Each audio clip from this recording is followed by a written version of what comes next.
Hi, good day, everyone. So today we will be doing January 2025. Hold on. Sorry. Right, January 2025. Jan 2025. Paper 2, number 3 question. So let's see what it said. 3A, the diagram below shows a regular hexagon. When they say a regular hexagon, it just means all sides are equal, okay? LMNOPQ, whose sides is 8 centimeters.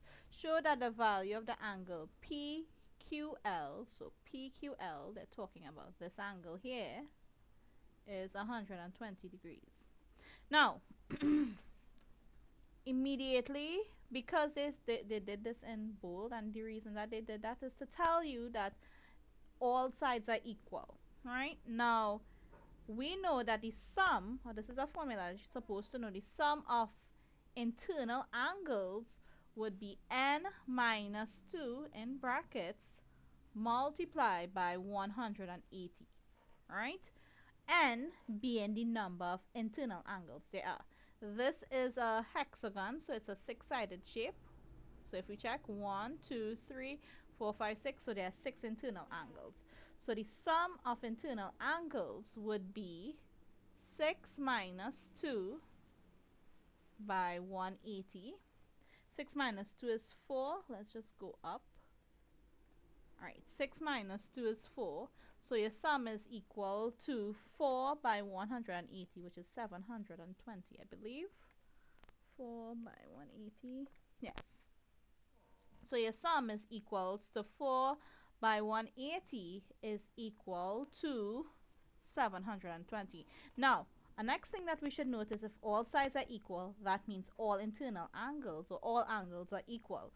So we know that we just want to find for one. So for one angle, it would be 720 divided by 6, which is in fact 120 degrees, and that would be your answer for this. This is how you would show that angle PQL is equals to 120.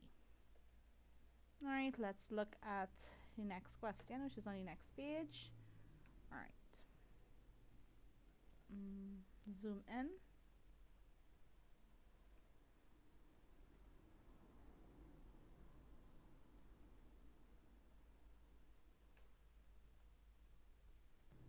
Okay, let's do part 2. The vertices of rectangle WXYZ touches sides PQ, QL, and MN and NO of the hexagon in part A.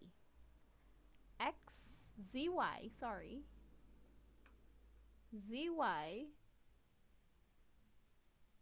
WX are parallel to LM and PO. Calculate the value of angle LWX. LWX. So that is this angle here. Now, from above, what do we know? We know that all interior angles is 120. So that means this is 120 as well.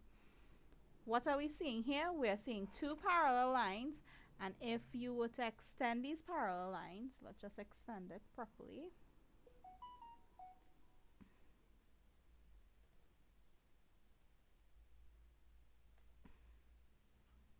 This here and this here.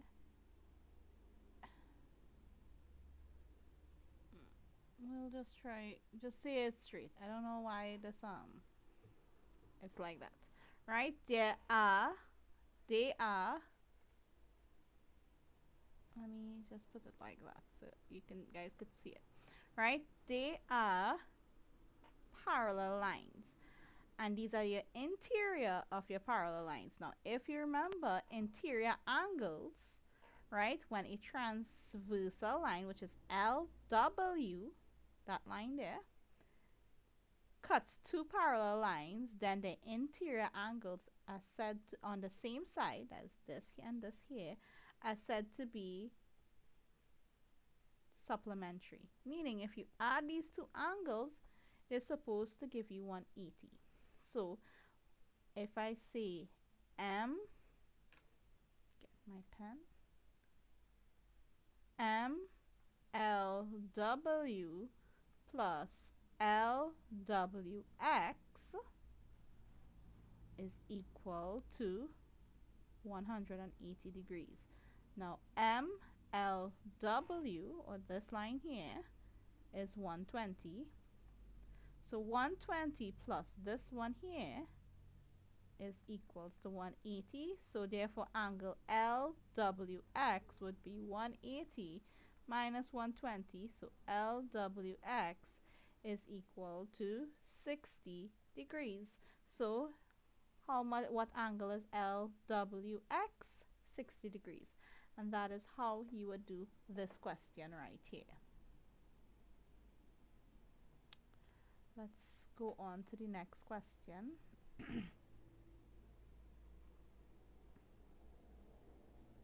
Right, is the next page. Right, zoom, zoom, zoom. Well, let's read this question first. Hold on. They said in the following parts, show all your construction lines where required. So you're going to take out your compass and your ruler and, well, your pencil, your geometry set, right? The field of a sports club is the shape RSTU. A scale diagram of the field is shown below. Right? Let's just move this. RSTU. A lamppost is to be erected on the field at a point marked L so that the floodlights can be installed. The point L should be located in such a way that L lies on a perpendicular bisector of line UR and angle LST is equal to 30. Using a ruler and compass only, locate the point L on the field. So there are two things you need to do here. First, you need to find the perpendicular bisector of UR. Right? We're going to do that. Let's get our compass. Now, one thing when you're using your compass is just to make sure that it is more than half the line. Right? If it is not more than half the line, it'll give you some trouble, right? This is more than half the line. I'm just going to start from U. Let's just zoom in so I can make sure that I am on U. Yeah, I'm not. Hold on. I'm on point U right there. Right? Let's zoom out. And I'm going to draw an arc. Right? Yeah.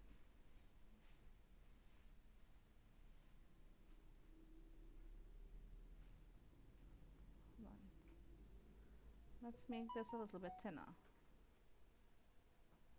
Right. And we're going to draw an arc on top and below. Right. You don't need to do it that big. And then on top.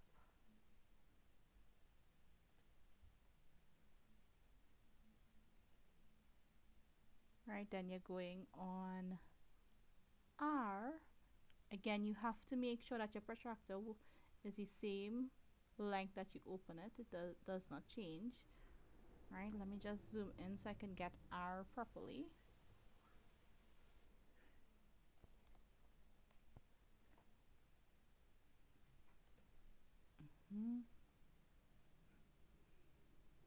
Right, it's on point R. Right, and let's zoom out so we can see what's going on. And you're gonna draw a next arc.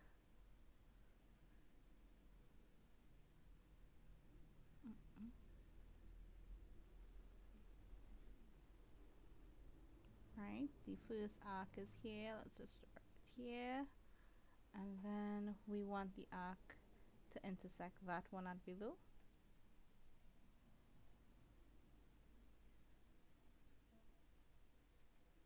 Right. So they told you let's connect those 2 points. That L is somewhere on this bisector. So this is a perpendicular I should, let me change that color line. Will it change? Right.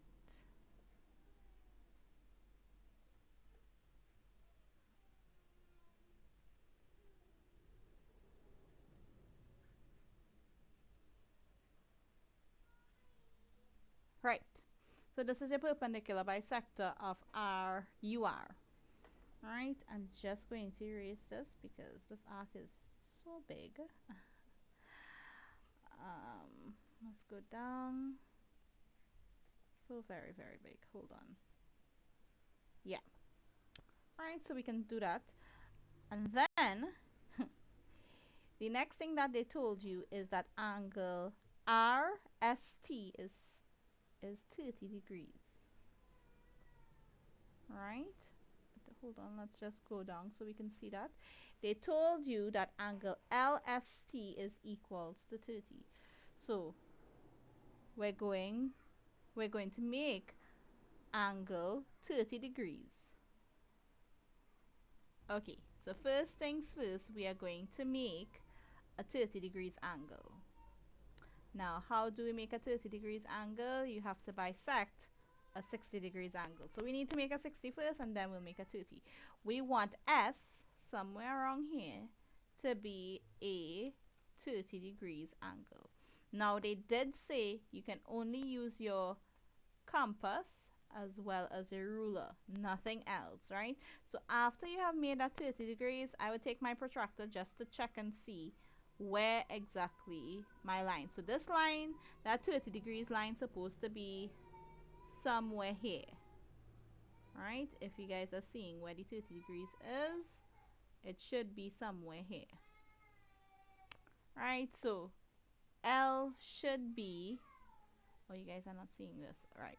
It should be somewhere around here. So let's go ahead and start that first.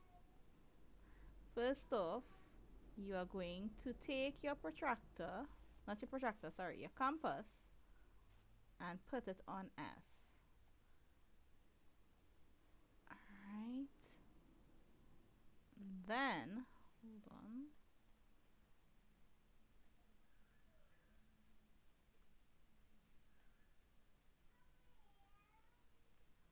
Let's just, no, undo that. Right. So we want it on S.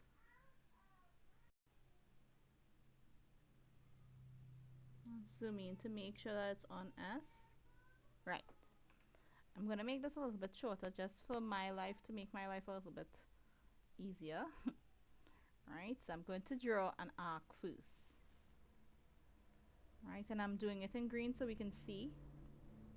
Should I make this a little bit shorter? Right. Gonna draw arc.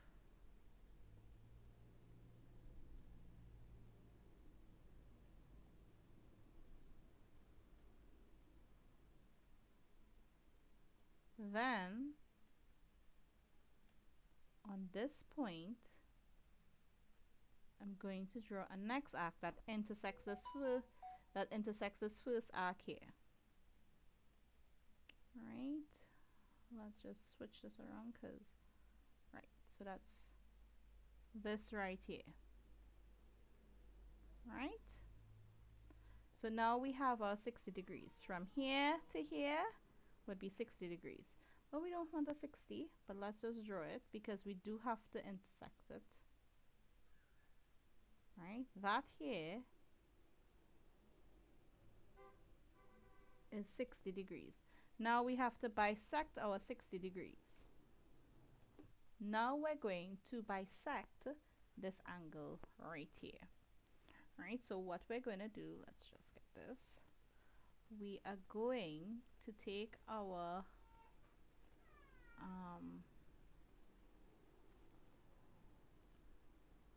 compass, right, and then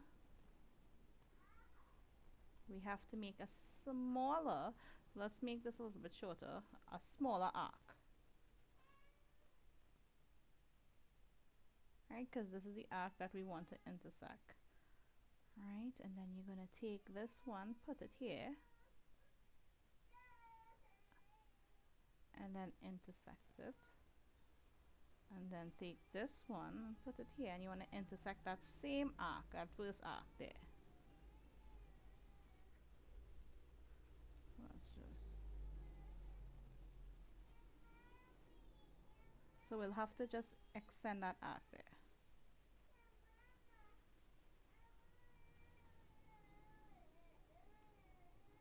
Right. Alright, I'm gonna draw that 30 degrees in yellow.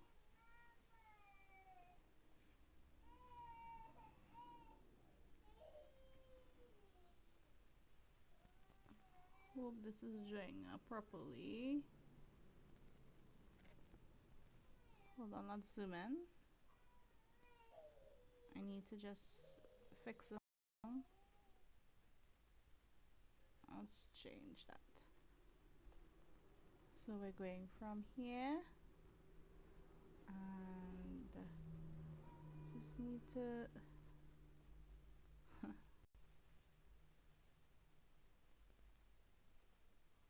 choose this line.